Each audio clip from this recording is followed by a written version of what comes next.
Baka yung selfishness natin ang nagpapatigas ng ating kamay para hindi natin makita ang pagpapagaling ng Diyos.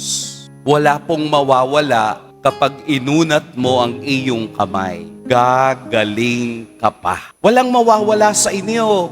Bagkus magkakaroon pa tayo. Kasi ang Diyos nagbibigay ng sobra. In fact, may sukli pa. Ganyan ang Diyos. Katulad ng lalaking nasa Ebanghelyo, dahil siya'y naniwalang ang Kristong ito na nasa kanyang harapan, na nagsabi sa aking, iunat ang aking kamay, mababago ako at mabibigyan ko ng panibagong lakas ang sarili kong gumawa ng mabuti anumang oras ng aking buhay. Sabi nga nila, galaw-galaw, baka ma-stroke. Amen. Mag-iingat po kayo ngayong araw. Pagpalain tayo ng poong may kapal.